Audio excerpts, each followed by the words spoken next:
Buenos días con todos. Estamos aquí con un gran amigo, San Gabami, arqueólogo suizo, explorador de las culturas prehispánicas peruanas, sobre todo en el norte de Perú, que tuve el placer de conocer aquí en Tucumán. Bueno, buenos días con todos y sobre todo a Kino, ¿no? Gracias por la invitación y es un gusto para mí. Mira, yo, bueno, soy arqueólogo de origen suizo, pero vengo trabajando, digamos, en la costa norte desde hace ya 14 años. Solía vivir en Lima. Mi gran descubrimiento de la costa norte fue a través de Lambayeque primero, ¿no? Sentí que este vínculo pues nunca se iba, ¿no? Y tenía que fortalecerlo un poco más, ¿no? Hice una maestría a la Católica en Lima, pues tuve la oportunidad de hacer un doctorado pues en Suiza sobre mis temas de investigación en Perú. Y esos temas tenían que ver con las transiciones culturales, sobre todo el caso de después del colapso Mochica, para estudiar un poco el fenómeno que da paso, digamos, a la formación, ¿no? de la cultura lambayeque. Y como tema de estudio, pues, analicé la boca pintada que está aquí mismo en Tucumán. El norte de Perú tiene una cultura milenaria, mucha apropiación, una cultura sobre otra, pero siempre como que quedó los vestigios de las culturas anteriores. Pero aún así, el norte de Perú no está muy explorado como decir el sur, el Cusco, el centro de Perú, ¿verdad? Aunque definitivamente los mochicas son bien conocidos, digamos, dentro del ámbito arqueológico peruano, ¿no? Sobre todo después, seguramente, de los descubrimientos de las tumbas de Zipán, ¿no? Sin embargo, por el hecho de que Zipán ha sido tan importante, pues todo lo que vino después quizás no fue tan prestigioso a comparación, ¿no? Como tú dijiste, ¿no? Hay esas capas que no son capas evolutivas, ojo, ¿no? Son capas culturales que se plasmaron una sobre otra. Obviamente los Cupisnique, pero luego Mochica, obviamente Vicus, luego tenemos Chimú, pues en la parte sureña, pero Lambayeque, y luego obviamente la conquista incaica, ¿no? Todas esas capas culturales hacen de que pues la cultura tucumana o lambayecana hoy día pues es heredera de todo ese mestizaje, digamos, cultural, ¿no? Hablando de Huacara Pintada, que a mí siempre me llamó mucho la atención, sobre todo porque está en un territorio que antes le pertenecía a un poblado que, bueno, está entre Tucumé, un poblado Tucumé y un poblado Íllimo, y entre los dos siempre han pasado por la época, ¿no? De un lado a otro. ¿A qué periodo lo podrías ubicar a la Huacara Pintada? Mira, nosotros con mi equipo peruano, está compuesto con miembros bueno, estudiantes de la Pedro Ruiz Gallo, de Lambayeque digamos, pobladores locales. Y lo que vimos en el campo, la huaca muy probablemente data, o sea, de, el inicio del periodo Lambayeque. Sería seguramente alrededor del 900 después de Cristo. Y no es una huaca que creció sobre todo un sitio que ha sido ocupado antes. Esta huaca nace en este momento, ¿no? Participó de alguna forma a la formación justamente de lo que vino a ser la identidad lambayeque, que fechamos entre el 900 después de Cristo hasta más o menos 1370, es decir, justo antes de la conquista chimú de la región, ¿no? Porque los arqueólogos pensamos de que los mochicas en algún momento del siglo noveno después de Cristo han colapsado. Pero mi pregunta era más bien no sobre el colapso, sino sobre la regeneración cultural. Bueno, la pintada en este caso, en temas de tiempo, pertenece a esta formación, ¿no? A esta transición, pero también, como tú dijiste, pues en el territorio. Siempre ha estado entre, pues todo lo que es el dominio, digamos, el territorio de Íllimo. Íllimo está vinculado con Batangrande, ¿no? Todo el poder, digamos, Sicán, ¿no? Lambayeque Medio, que está en el bosque de Pomac, y lo que está más al sur, es decir, Tucumé y obviamente Lambayeque, ¿no? ¿Por qué el nombre La Pintada? Pero las preguntas más básicas son las más fuertes, ¿no? En general. En 1916, un grupo de vaqueros encontró de manera fortuita una gran pintura mural. Bueno, en esta época no solamente no había leyes para proteger el patrimonio, tampoco, digamos, el vaquero o el vaqueo no era visto como algo malo en la sociedad. Y ese grupo de vaqueros encontró esa pintura mural, una tremenda pintura, ¿no? O sea, en esta época las fotos de Brüning pues muestran que medían como 18 metros de largo. Los archivos, o sea, los documentos mencionan de que esta huaca ya tenía el nombre Pintada en 1916. De alguna forma, o sea, mi hipótesis, quedó grabado, digamos, en la memoria local esta idea de que en esta huaca tenía una gran pintura mural. Y esto pues también está soportado, ¿no? Con esta leyenda publicada por el folclorista lambayecano León Barandiarán, contada por una señora que vivía por el sitio en 1930, la señora Nicolasa González, que cuenta justamente sobre el hecho de que luego de un castigo divino del sol, pues la huaca se pinta de todos esos colores, ¿no? Que hemos visto pues en la pintura mural. Esta leyenda tampoco no data del siglo XX, ¿no? Entonces parece de que durante por lo menos quizás 500 años, y digo 500 porque fue el momento de la conquista incaica de la costa norte, seguramente de alguna forma en la tradición oral quedó impregnada, digamos, esta idea de que esta huaca no solamente fue importante por digamos, el lugar mismo que fue el límite geográfico entre diferentes comunidades, sino que también estuvo pintada, ¿no? Se puede interpretar como ese castigo de sol era también la llegada de la cultura del sol, que eran los incas, ¿no? Claro, totalmente. Mira, también ese es algo que me parece fascinante dentro de mi trabajo. Soy arqueólogo, pero yo tengo un enfoque bien multidisciplinar, ¿no? Tengo una formación O tú lingüista. tienes un enfoque chamánico también, ¿no? De la arqueología. Esto sí, definitivamente. Pero me interesa mucho las tradiciones orales y los mitos, ¿no? Trabajé mucho sobre el mito de Nalam. Mira, al inicio, cuando yo estudié la Huaca, leí la leyenda y no me pareció importante para mi trabajo porque pensé, pucha, pero esta leyenda es bien tardía. O sea, definitivamente no tiene que ver con la ocupación misma de la Huaca. Pero ahí viene lo interesante, es que esto fue antes de excavar la pintada, ¿no? Bueno, el sitio ha sido seguramente construido y ocupado durante este periodo inicial Lambayeque, directamente abandonado en este mismo periodo o en el Lambayeque medio, ¿no? Y esto lo sabemos porque hemos encontrado tumbas pertenecientes, digamos, al periodo Lambayeque medio. Entonces, durante los periodos posteriores, las comunidades vienen a veces a enterarse en las huacas, ¿no? Que han sido abandonadas. Hay un propósito en el abandono, ¿no? Preparan la huaca para abandonarla, es decir, que van a construir muros para compartimentalizar los espacios y para llenarlos y darle pues esta forma de monte natural. Entonces, cuando lo hacen así es como si querían enterrar a una persona, ¿no? Enterrar en la huaca. Y esto da la posibilidad de, bueno, a comunidades en épocas posteriores, pues de enterrarse ahí, como que usar el lugar como un lugar sagrado seguramente y enterrarse ahí. 500 años después, es decir, durante la conquista incaica, hemos encontrado como cantidad, es decir, entre 25 y 30 entierros del periodo Chimuinca. Y eso es bien particular porque digamos, una concentración tan importante, digamos, de contextos funerarios de este periodo en la costa norte no es tan común. Una de esas tumbas fue una tumba de cámara importantísima, con diferentes personajes enterrados ahí, ¿no?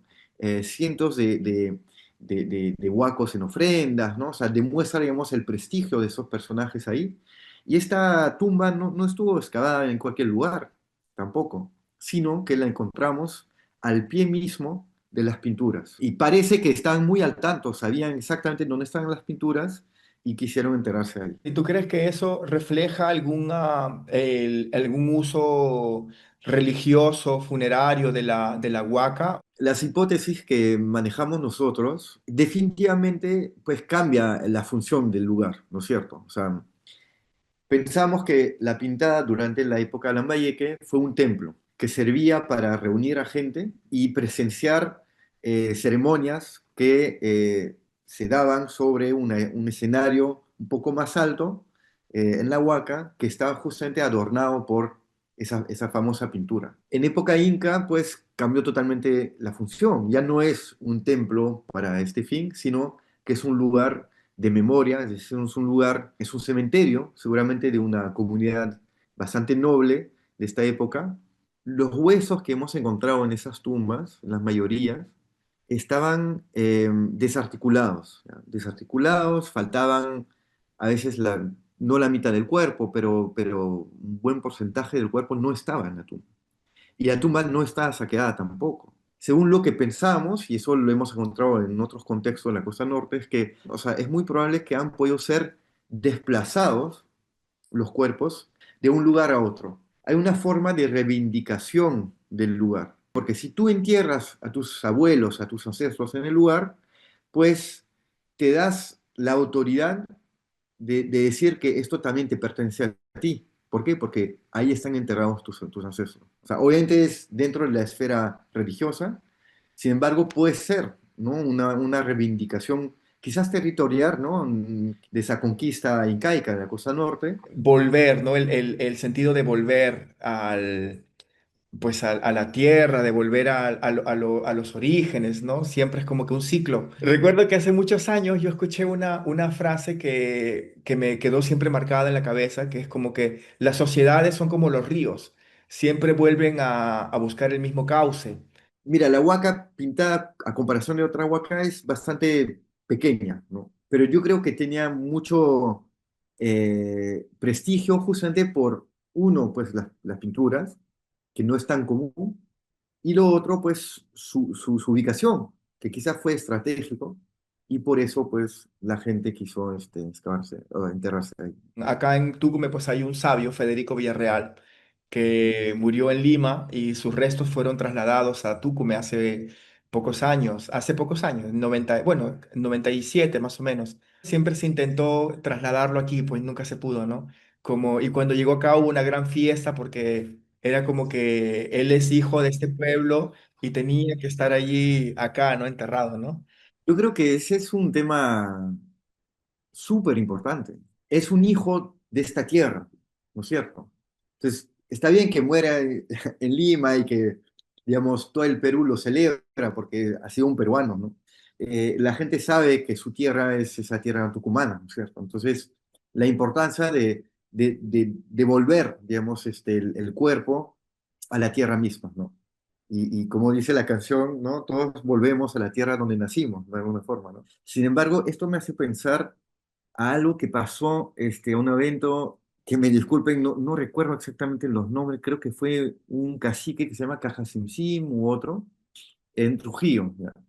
Y fue uno de los primeros que ha sido bautizado. Entonces murió como católico. Sus indios, dice en el texto, que fueron a buscarlo, a desenterrarlo dentro de la iglesia para luego sacar el cuerpo y enterrarlo dentro, digamos, de las normas culturales que fueron las suyas, ¿no? Ellos no pudieron aceptar de que su cacique lo enterraran de forma no convencionales. Las culturas andinas influenciaron mucho en esta parte del Perú. La leyenda de esta huaca pintada, ¿no? Que está publicada, pensamos que está vinculada con los incas. ¿Por qué? La leyenda cuenta de que hace mucho tiempo, ¿no? Siempre las leyendas hablan así, ¿no? En esta huaca vivía un sacerdote, ¿no? Y ese sacerdote le rendía culto a la luna, a las aguas, ¿no? A los ríos, a las lagartijas, ¿no? Murrup, ¿no? En Muchik, y que una noche le aparece en su sueño el sol, ¿no? Y el sol le pide a él que le rindiera culto a él también. Pero el día siguiente, pues, este sacerdote no le hace caso al sol y el sol, pues, quizás de rabia, no sabemos, pero decide quemar todo el templo, ¿no? Y por eso, pues, el sacerdote muere y el templo dice que aparte de ese día, pues, el templo ha sido pintado de rojo, de azul, de amarillo, que son exactamente los colores que hemos encontrado, pues, en este mural, ¿no?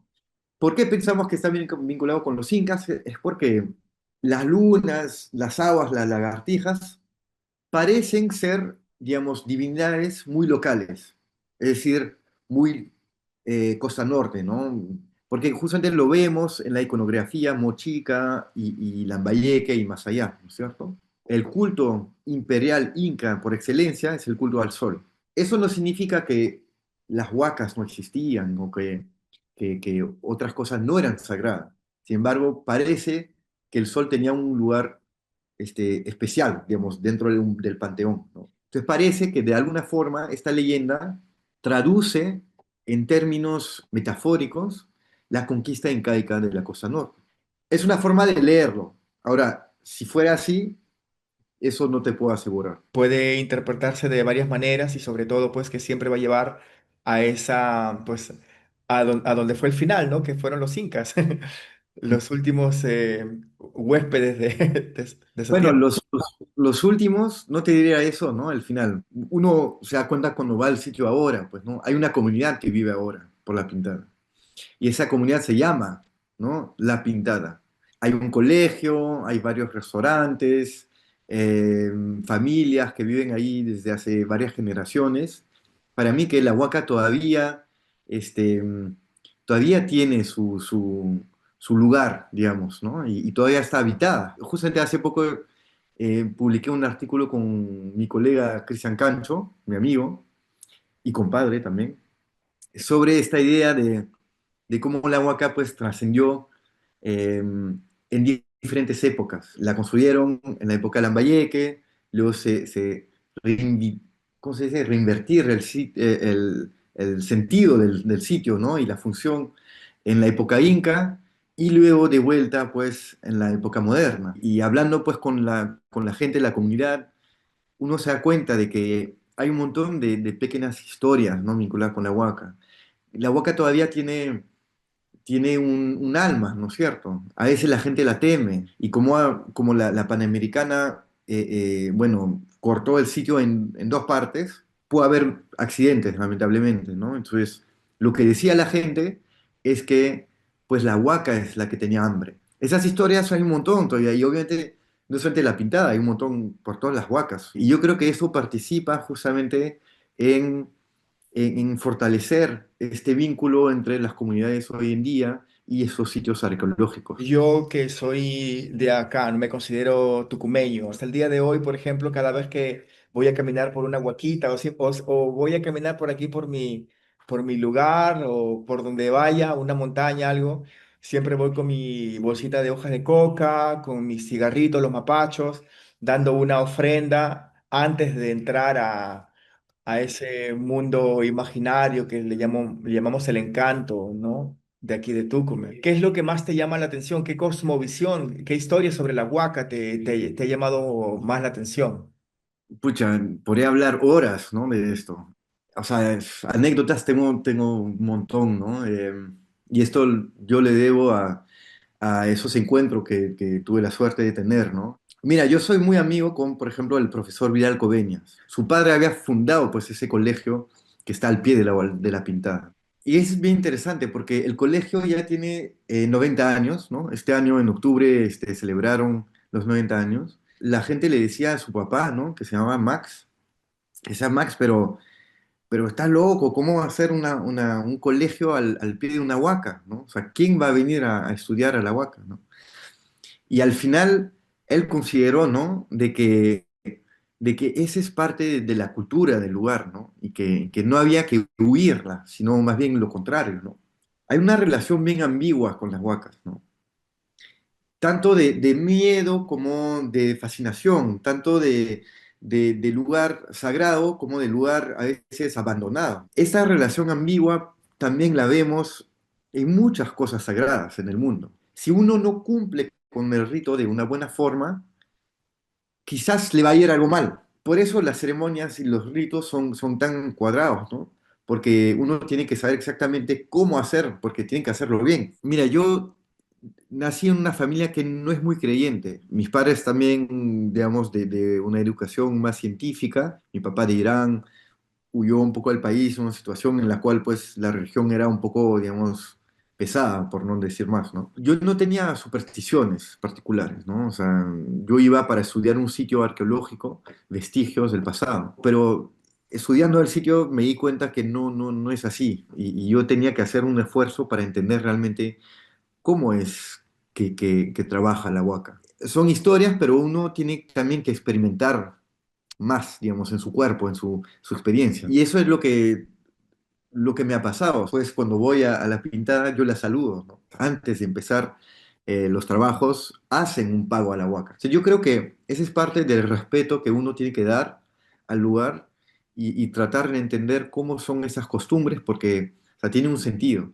Y si uno quiere entender, pues la tierra, pues tiene que entregarse un poco a estas, ¿no? Obviamente uno respeta siempre los abuelos, por ejemplo, ¿no? Tú vas a un lugar, siempre saludas a un abuelo y pues la huaca, pues, o la montaña, ¿no? El río, ¿no? Para mí, pues son esos entes abuelos, ¿no? Que transmiten conocimiento y transmiten experiencias, ¿no? Por supuesto, es un lugar sagrado, es un lugar que todavía albergaba tesoros, pero no necesariamente tesoros materiales, ¿no? Pero tesoros culturales, ¿no? Tesoros históricos, ¿no? Que forman parte de la identidad tucumana, lambayecana. Cuando descubrieron los vaqueros esa pintura, lamentablemente, luego de unos meses, ellos mismos destruyen las pinturas, ¿no?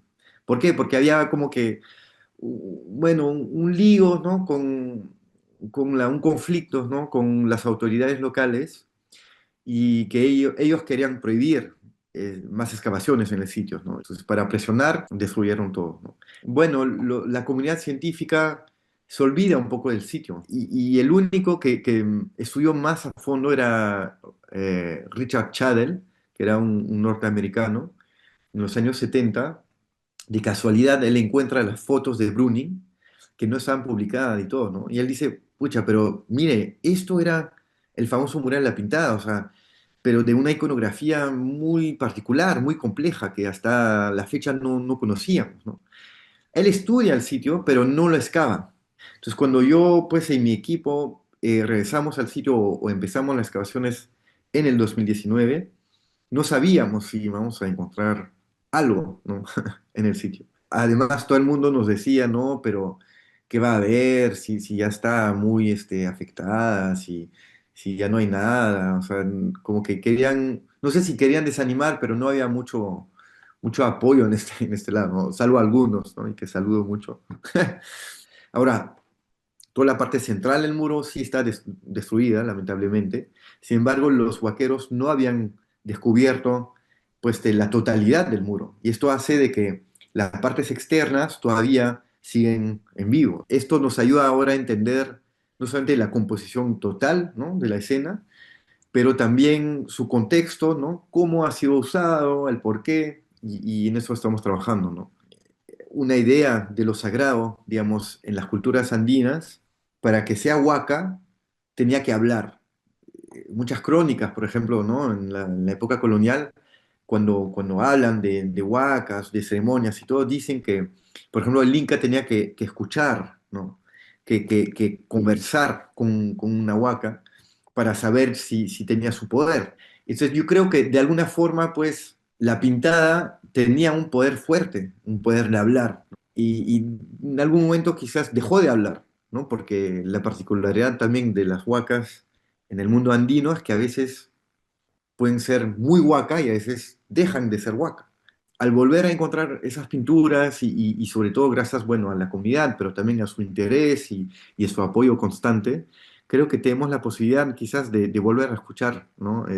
A la pintada. Si nos basamos en las leyendas, no solamente aquí en Perú, pero en gran parte del mundo, por ejemplo, cómo se fundó el Imperio Inca, ¿no? Cuando Manco Cápac fue con su bastón hasta que se hundió en un sitio específico, y pues también podría interpretarse como que ese sitio le habló, ¿no? Como que resonó en él. Los españoles cuando construyeron sus iglesias, las construyeron sobre estos templos, estas huacas sagradas donde los incas y las culturas anteriores hacían sus ceremonias, sobre todo religiosas, ¿no? La justificación de la conquista era religiosa, ¿no? O sea, en muchos lados ellos hablan de la idea de evangelizar.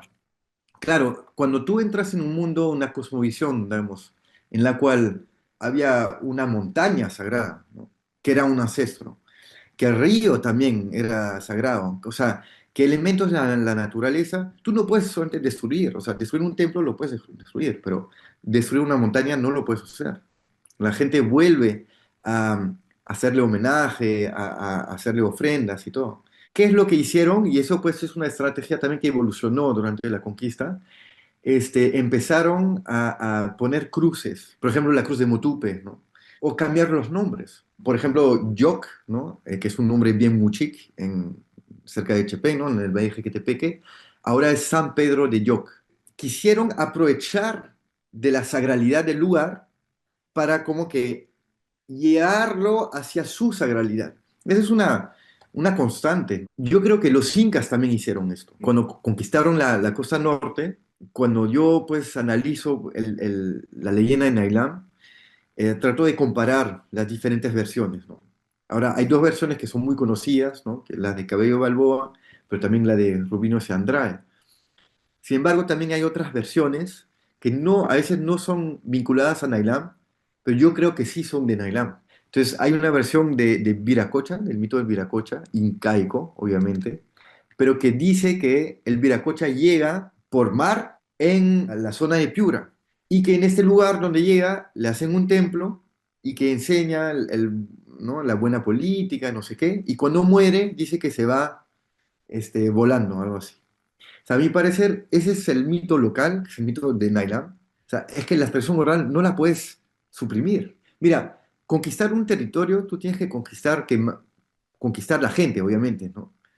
Pero puedes conquistar también las narrativas, las narraciones, los relatos, puedes conquistar. La población actual te puede dar un indicio, un dato de a qué se dedicaba la población, por ejemplo, en la época de los lambayecos, de los incas.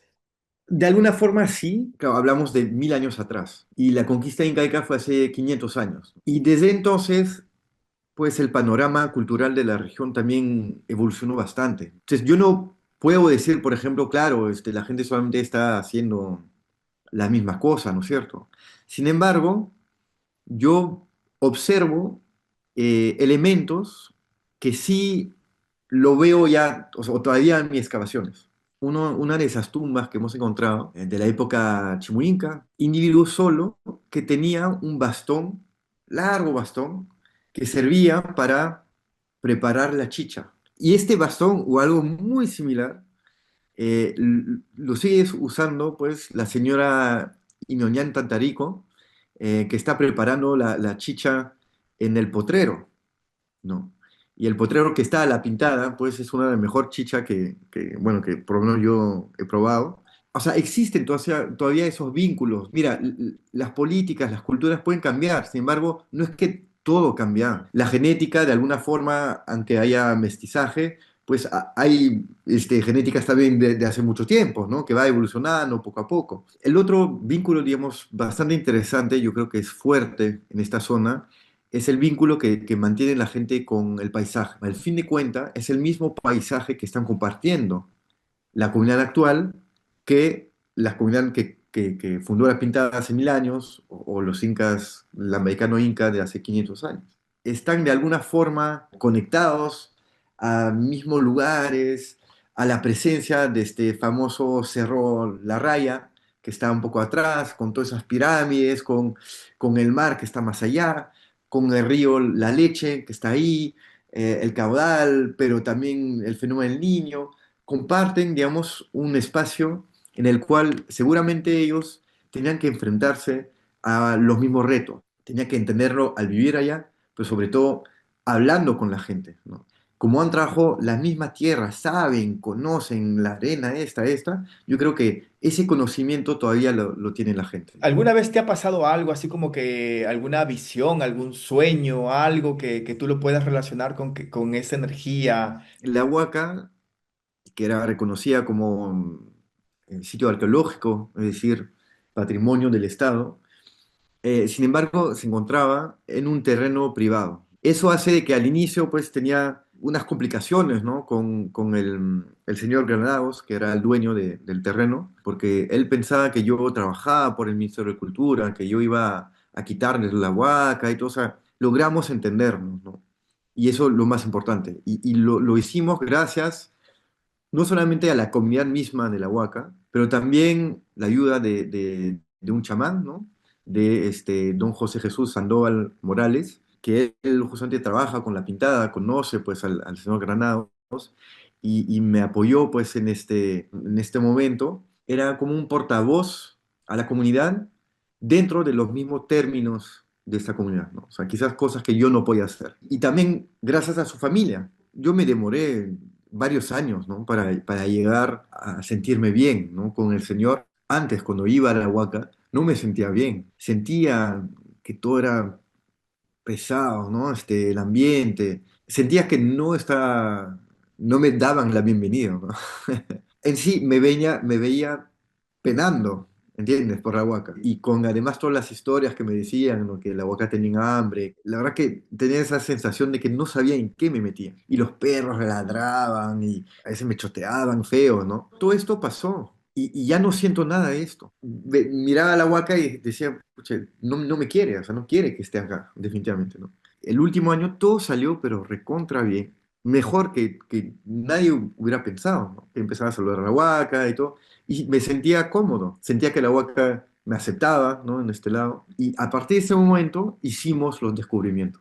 Más que un sueño fue la impresión general, que para mí cambió drásticamente. Lo que quiero añadir es que me siento afortunado, ¿no? De trabajar allá.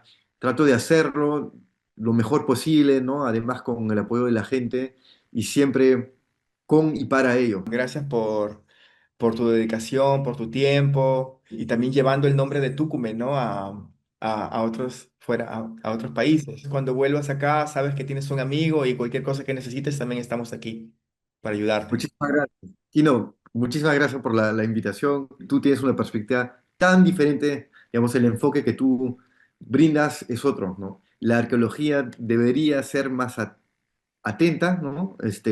Y abierta a escuchar voces que son diferentes y no solamente los libros que ellos siempre siguen. Me alegraría mucho si en el futuro ya podemos también compartir, pensar en proyectos y eso en adelante.